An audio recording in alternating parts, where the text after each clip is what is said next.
तो देखिए, पिछली क्लास के अंदर विद्युत रसायन में हमने सेल के अंदर होने वाली अभिक्रिया को ले लिया था कि एक मैंने सेल बनाया था जिसको अपन गैल्वेनिक सेल कहते हैं, जिसका एक आदर्श उदाहरण हम स्टडी कर रहे थे, जिसके अंदर बाएं प्रभाग में तो किसकी छड़ डूबी हुई थी, जिंक की, और दाएं प्रभाग में कॉपर की छड़ डूबी हुई थी।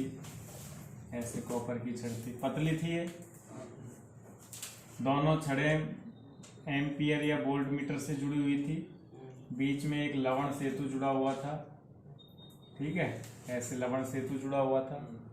और इसमें ये जिंक की छड़ थी और ये किसमें डूबी हुई थी, Zn4 विलयन में।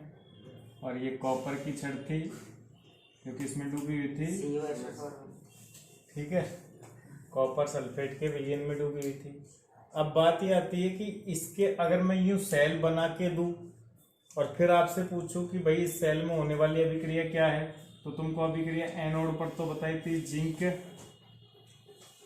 ऑक्सीडाइज होता है, Cu+2 अपचयित होता है, और स्वतः रेडॉक्स अभिक्रिया ये होती है, ठीक है। ये कैसे आई मैंने आपको बताया था।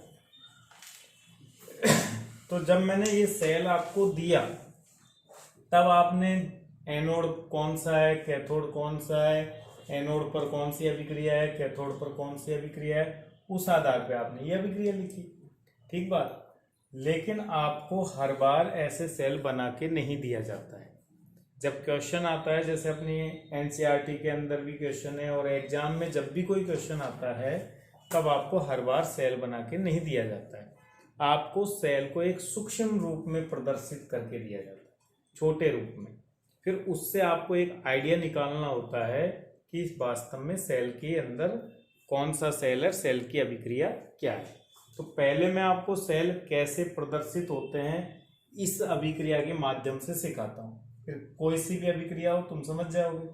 तो सेल का प्रदर्शन हम क्या सीखते हैं, हम सेल का प्रदर्शन सूक्ष्म रूप में कैसे सेल को प्रदर्शित किया जाता है। तो सेल के प्रदर्शन में सबसे पहली बात तो मैं आपको बता दूं, ये जो लवण सेतु होता है ना, दोनों सेलों को, दोनों इलेक्ट्रोडों को जोड़ता है, उसको हम कैसे दिखाते हैं, दो खड़ी रेखा के द्वारा दिखाते हैं। तो ये दो खड़ी रेखा किसको शो करेंगी, लवण सेतु, ये इसको शो करेंगी। तो ये तो हो गया हमारा लवण सेतु, इसको दिखाया जाता है कि आप जब भी ये दो डंडे लिखे हो आप समझ जाओ ये लवण सेतु। अब इसके इधर यानी किधर इधर की तरफ, बाई तरफ बायां भाग इधर, और ये हो गया आपका दायां। ये लिखा हुआ नहीं आता लेकिन अभी मैं बता रहा हूं। बाई की जगह हम जानते हैं एनोड होता है और ये ऋणाग्र होता है, तो इसकी जगह ऋणाग्र भी लिखा होता है, यूं ऋण। तो इसकी जगह क्या लिखा होगा, धनाग्र। अब सुन लो, बाएं प्रभाग में हम किसको लिखते हैं, एनोड को, और दाईं तरफ हम किसको लिखते हैं, कैथोड को। अब इनका लिखने का तरीका भी हमेशा ध्यान रखना। भाई आपको ये तो पता है कि सेल में एक छड़ होती है और एक विलयन होता है। तो आपको जब भी एनोड को प्रदर्शित करना है तो एनोड को प्रदर्शित कैसे किया जाता है, जिसका एनोड बना है उसकी छड़ लिखोगे, ठीक है। जिसका एनोड यानी एनोड किसका बना हुआ है, जिंक का, और वो ठोस छड़ है तो एस लगा दोगे, ठीक है, एस। उसके बाद एक खड़ी रेखा खींच दोगे, और खड़ी रेखा के बाद वो किस में डूबा हुआ है, ZnSO4 में डूबा हुआ है। तो ZnSO4 या जिंक आयन भी लिख सकते हो, इसका एक्वस विलयन है, या इसकी सांद्रता भी अगर दे रखी है तो उसको ब्रैकेट में यहाँ लिख दो C1 सांद्रता। तो एनोड को प्रदर्शित करने का तरीका क्या है, पहले हम धातु परमाणु लिखेंगे, फिर खड़ी रेखा खींचेंगे और उसके बाद आयन लिखेंगे और उसकी सांद्रता को कोष्टक में दर्शा देंगे, ठीक है। ऐसे ही कैथोड का उल्टा कर देना कि कैथोड में भाई इसमें पहले हमने जिंक परमाणु को लिखा ना, फिर आयन को लिखा, तो यहाँ उल्टा कैसे होगा, पहले हम कौन सा आयन लिखेंगे, कॉपर आयन लिखेंगे, फिर उसकी सांद्रता को ब्रैकेट में C2 दिखाएंगे, फिर एक खड़ी रेखा खींचेंगे और फिर उसके बाद हम जो भी है उसको लिख देंगे। तो ये डैनियल सेल का सूक्ष्म रूप में प्रदर्शन हो गया। एक बार फिर सुन लो, लिखाने की कोई विशेष बात है नहीं कि हम सबसे पहले 2 खड़ी रेखा खींचेंगे, वो तो किसको दिखाएगा, लवण सेतु को। फिर उसके बाद इधर वाले प्रभाग यानी एनोड को प्रदर्शित करने के लिए पहले जिंक की छड़, फिर उसका आयन और उसकी सांद्रता को ब्रैकेट में। उसी तरह से कैथोड प्रदर्शित करने के लिए पहले आयन, फिर उसकी सांद्रता को ब्रैकेट में, फिर खड़ी रेखा और फिर उसका परमाणु लिख देंगे। अब मैं आपको यूं कहता कि ये एक सेल है जिसका प्रदर्शन इस प्रकार से है, तो उसमें होने वाली अभिक्रिया दीजिए।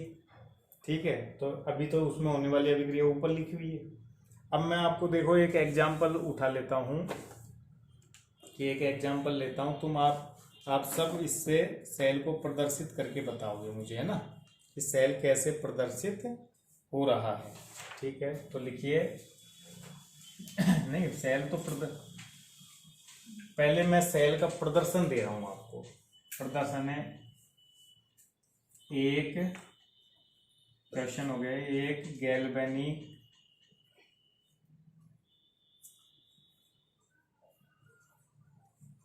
सेल को निम्न प्रकार से निरूपित करते हैं।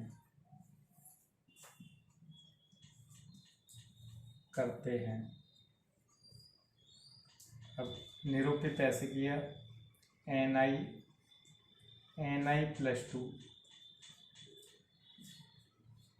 एक्वस, फिर Ag और Ag+ में होने वाली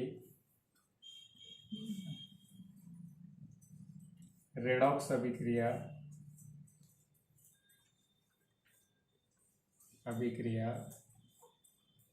की समीकरण लिखिए।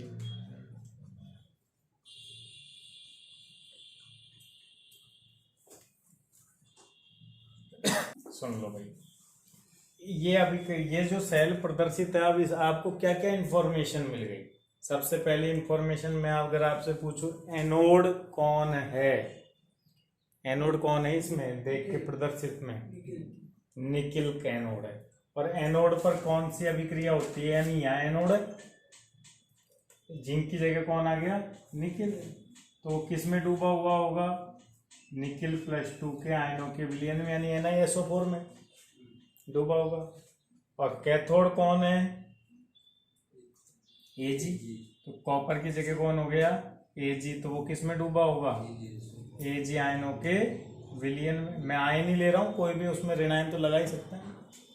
अच्छा, अब आपको मैं यूं पूछूं कि इसमें मुझे तो आप वो बताओ कि इस सेल के अंदर एनोड पर कौन सी अभिक्रिया, तो एनोड पर हमेशा कौन सी अभिक्रिया होती है, एनोड पर हमेशा ऑक्सीकरण अभिक्रिया होती है। एनोड पर कौन सी अभिक्रिया होती है बेटा, ऑक्सीकरण। तो किसका ऑक्सीकरण होगा, निकिल का, तो निकिल ऑक्सीकरण होके क्या बनाएगा, Ni+2। इस और क्या त्याग देगा, 2 इलेक्ट्रॉन। पहले इस जगह पे मैंने Zn लिखा था, अब निकिल लिख दिया, कोई दिक्कत है क्या, कोई दिक्कत नहीं है, तुमने भी लिखा था। दूसरी अभिक्रिया है कैथोड पर। कैथोड किसका है, क्या होता है कैथोड पर, तो कैथोड पर अपचयन होता है, किसका अपचयन होगा, Ag+ आयन का, और वो 1+ है ना इस पे, तो कितना इलेक्ट्रॉन ग्रहण करेगा, 1, अरे 1 ही तो करेगा Ag+, और क्या बनाएगा, Ag सॉलिड बनाएगा। अब हम दोनों अभिक्रियाओं को जोड़ देते हैं तो नेट अभिक्रिया आ जाती है। लेकिन जब अभिक्रियाएं जुड़ती हैं ना, तो वो इस प्रकार से जुड़ती है कि इलेक्ट्रॉन कैंसिल हो जाने चाहिए। क्या अभी इधर तो 2 इलेक्ट्रॉन है, पहले इधर भी 2 ही थे, इसलिए पहले तो मैंने सीधे कैंसिल कर दिए। अब इसको आपको 2 से गुणा करना पड़ेगा, तो पूरी अभिक्रिया 2 से गुणा होगी, तब जाके ये 2 इलेक्ट्रॉन से 2 इलेक्ट्रॉन कटेंगे। तो अब आएगी अभिक्रिया Ni सॉलिड प्लस 2Ag+ और इक्वल टू Ni+2 और प्लस 2Ag। अगर ये जिसने ये अभिक्रिया मुझे दिखाता उसकी सही हो जाती। अब तुम गड़बड़ कर रहे थे कि नहीं कर रहे थे? बहुत बढ़िया। तो प्रदर्शन से हम अभिक्रिया पे पहुंचे। एक्चुअल में 3.5 क्वेश्चन है हमारी एनसीईआरटी। मैं आपको बता दूं, एनसीईआरटी में 3.5 अभ्यास का क्वेश्चन है। अब उसमें क्या है कि सेल का प्रदर्शन दिखा रखा है। समझो बात को। अभी मैं तुमको हो सकता है क्वेश्चन यहीं बन जाए, लेकिन पूरा क्वेश्चन, सेल का पूरा क्वेश्चन आपका जब एग्जाम में आएगा ना, तो वो पूरा क्वेश्चन सॉल्व कैसे होता है? वो होता है कि सेल का प्रदर्शन आपके सामने होगा, सेल को प्रदर्शित करके देगा, और वो केवल अभिक्रिया नहीं पूछेगा आपसे। ये तो आधा ही है, तुम तो यहीं टाइम फिस हो गए। वो एक अलग बात है कि हमारी क्षमता यहीं टाइम होने की। बाकी क्वेश्चन तो हमसे पूछेगा नैनसर्ट समीकरण लिखिए, कि इस प्रदर्शित सेल से नैनसर्ट समीकरण लिखिए, और नैनसर्ट तब आएगी जब ये लिखना है।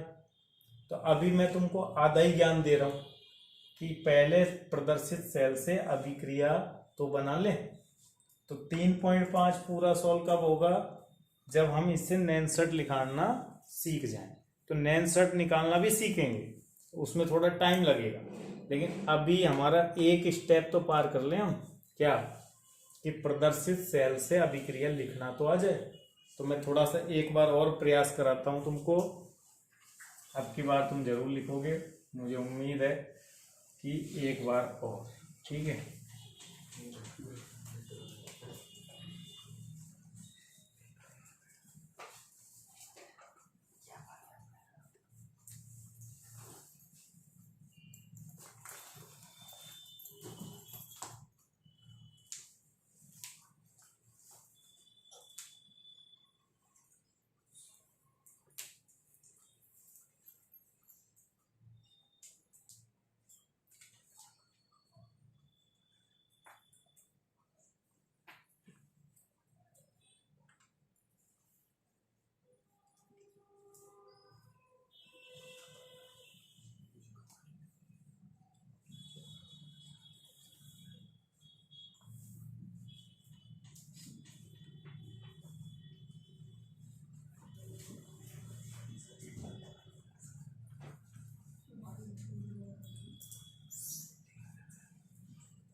उक्त रेडॉक्स अभिक्रिया को सेल रूप में प्रदर्शित कीजिए।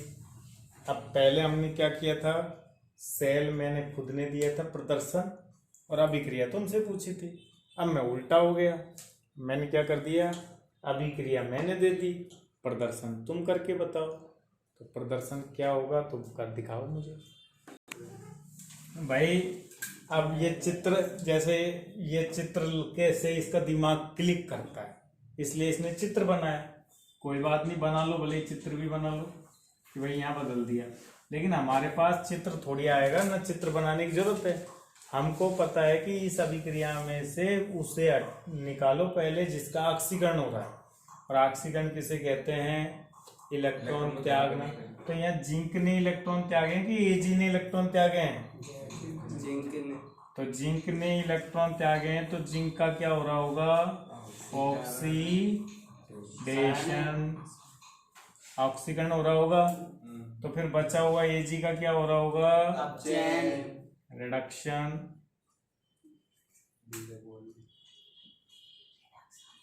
ठीक है, रिडक्शन हो रहा होगा अपचयन। और जिसका ऑक्सीकरण होता है उसे हम क्या लेते हैं? एनोड। तो पहले ये तो रहा हमारा लवण सेतु। ये तो क्या है भाई हमारा? लवण सेतु। और इस लवण सेतु के इधर एनोड को दिखाना होता है, यानी ऋणाग्र को, और इधर हमको दिखाना होता है धनाग्र यानी कैथोड को। तो एनोड उसका होता है जिसका ऑक्सीकरण होता है, तो उसमें पहले धातु को लिखते हैं, फिर खड़ी रेखा खींचते हैं, फिर आयन को लिखते हैं, और उसकी सांद्रता को C1 दिखाते हैं। और इधर पहले आयन को लिखते हैं, Ag आयन को।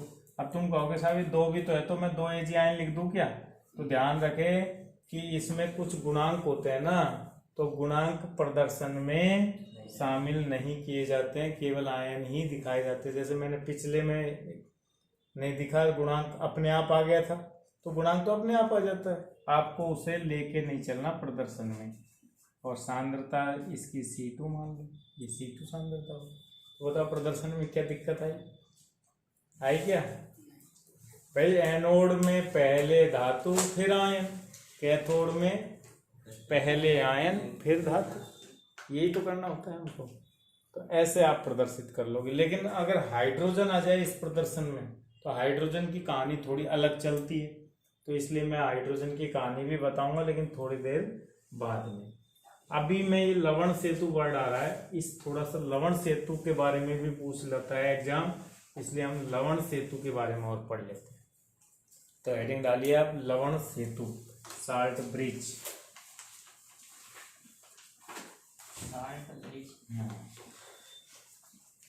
राम सेतु है।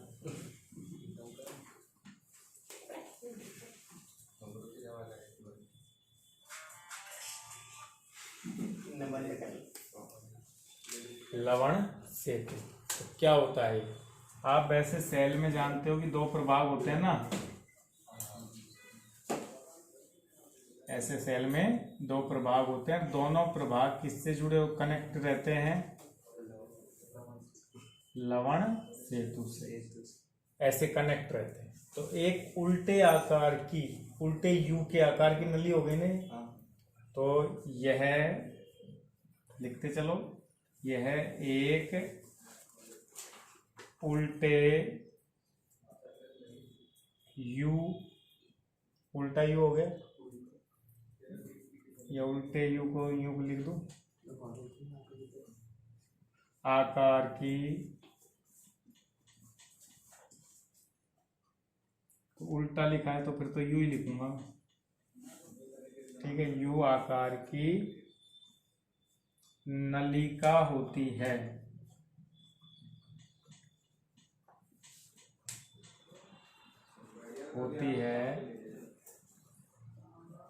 जिसमें ये पूछा जाता है, देखो कि लवण सेतु में भरे होते हैं जिसमें अक्रिय विद्युत अपघट्य, अक्रिय, इसको अंडरलाइन कर लेना, अक्रिय विद्युत अपघट्य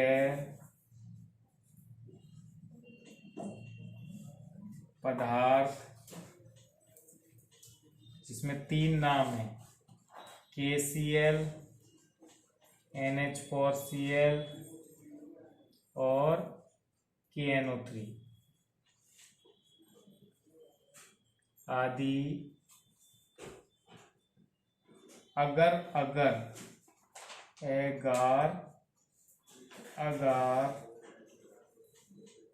माध्यम में, अगार एक भंजाई कवक का नाम होता है, बायोलॉजी में आती है अगर कवक, क्लोरेला। हाँ, अगार माध्यम में जिलेटिन, जिसको जई भी बोलते हैं, जिलेटिन ब्रैकेट में जई के साथ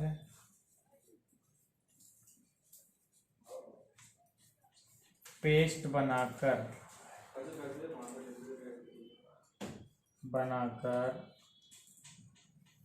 भरे होते हैं। ये अक्रिय इसलिए है क्योंकि ये जो सेल में विलयन भरा होता है ना, यहाँ उससे क्रिया नहीं करने चाहिए, क्योंकि उससे क्रिया कर लेंगे तो सांद्रता में परिवर्तन कर देंगे। तो आपसे यहाँ बस क्वेश्चन यही आता है, यही ध्यान रखना है कि एक तो लवण सेतु में कौन से पदार्थ, निम्न में से कौन सा पदार्थ लवण सेतु में भरते हैं। तो इनमें अगर KCl हो, NH4Cl हो, KNO3 हो, ऐसे पदार्थ हो ना, तो उनको टिक कर देना। सभी हो तो ऑल ऑफ दिस टिक कर देना, बस ये सवाल आता है। चलो ये कहानी हो गई। अब लवण सेतु कार्य क्या करता है, तो अगला हेडिंग बनाओ, लवण सेतु के कार्य। ये क्या काम करता है, कि निम्न में से कौन सा लवण सेतु का प्रमुख कार्य है, ऐसे क्वेश्चन आएगा। निम्न में से कौन सा लवण सेतु का प्रमुख कार्य होता है। तो इसके दो ही कार्य हैं। ऑप्शन में अगर इन दो में से कोई नजर आ जाए तो उसे टिक कर देना। तो एक काम तो क्या होता है, लवण सेतु का पहला काम होता है यह सेल के आंतरिक परिपथ को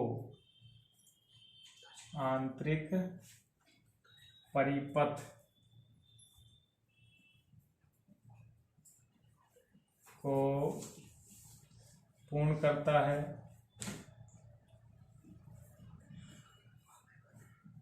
और दूसरा इसका कार्य होता है यह दोनों प्रभाग चैम्बर होते हैं ना, अलग अलग चैम्बर बताए थे मैंने, ये दोनों प्रभाग के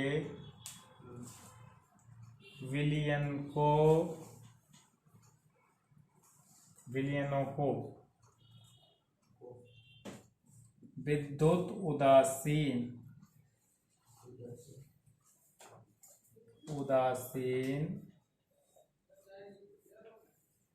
बनाए रखता है।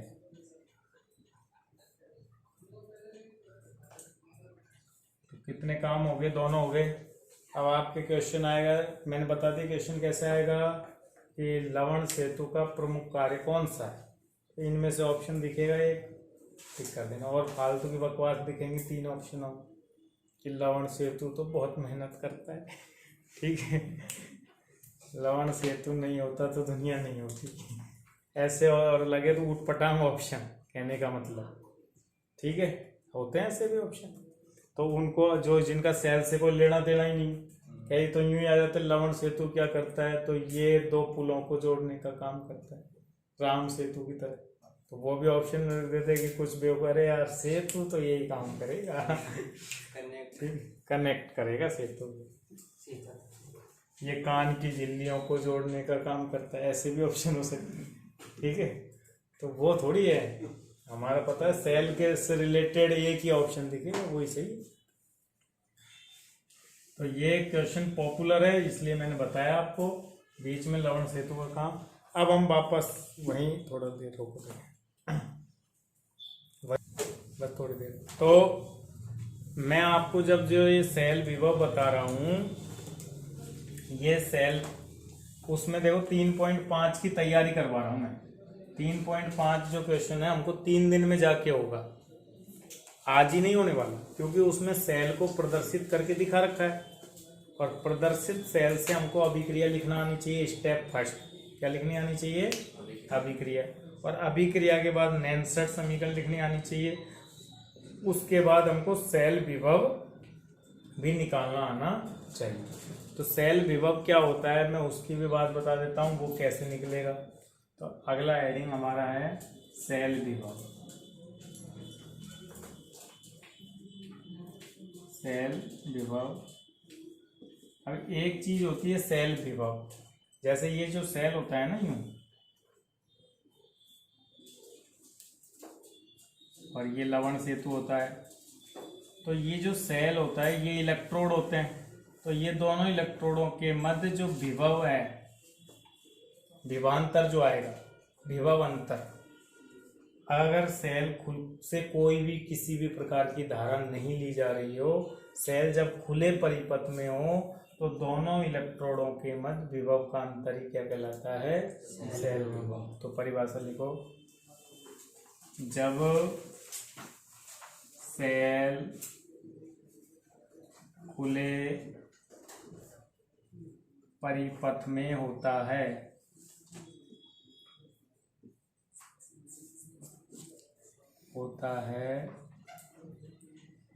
तो प्रयुक्त दोनों इलेक्ट्रोडों के मध्य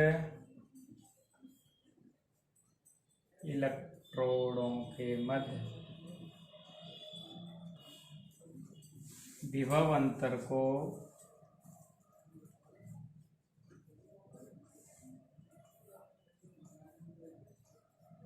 सेल विभव कहते हैं।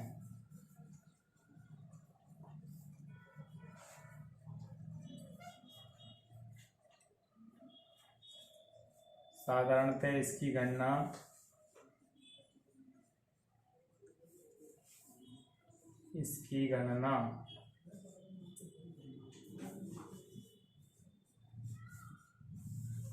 निम्न सूत्र के द्वारा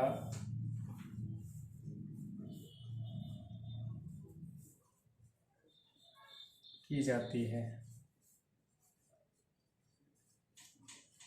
सूत्र क्या है, कोई किसी को याद है?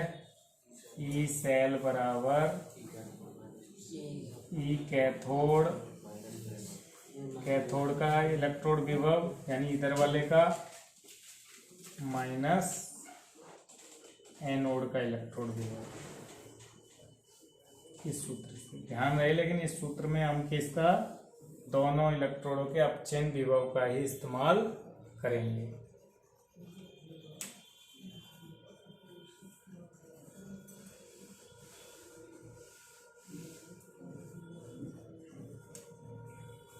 नोट पहला, इस सूत्र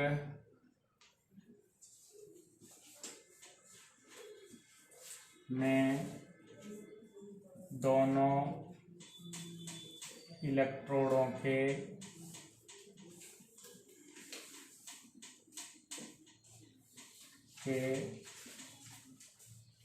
अपचयन विभव ही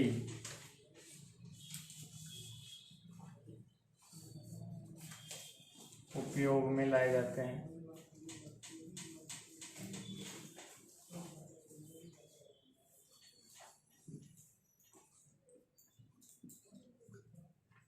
और अपचयन विभव उपयोग में लाए जाते हैं का मतलब है, जैसे डैनियल सेल का विभव निकालो आप, कैसे निकालोगे?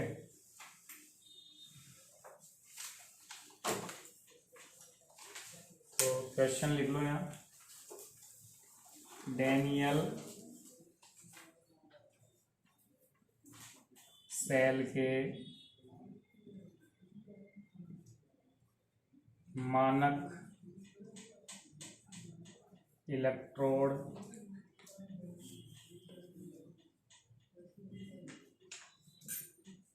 विभव की गणना कीजिए। तो ये सूत्र लगा दो। अब अपन जानते हैं कैथोड किसका बना होता है, मानक का मतलब दोस्तों ऐसे बिंदु जिससे दिखाया जाता है मानक। कैथोड किसका बना होता है डैनियल सेल में, जिंक का या कॉपर का? अभी तो बताया था जिंक का, कॉपर का।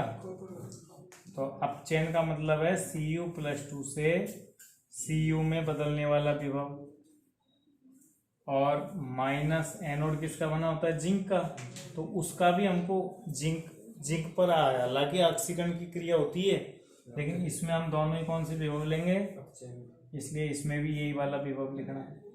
अब ये मान आप टेबल में आपको सबके मान दिए हुए हैं, वहां से देख लो। तो इसका तो दिया है 0.34 वोल्ट, इसका दिया है -0.76 वोल्ट। अगर आप इसको सॉल्व करोगे 1.1 वोल्ट आ जाएगा। यही डैनियल सेल का मानक सेल विभव हो गया आपके। ठीक है, तो मानक की गणना तो ऐसे कर लोगे तुम, लेकिन किसी भी सांद्रता और ताप पर करनी हो तो वो नैनसट समीकरण से कर पाओगे। तो अभी हम देख रहे हैं 3.5 क्वेश्चन से आप केवल इतना काम कर लेना, तुम भी कर लेना कि जो सेल प्रदर्शित सेल है उससे एक स्टेप सीख गए तुम, प्रदर्शित सेल से अभिक्रिया कैसे लिखी जाती है।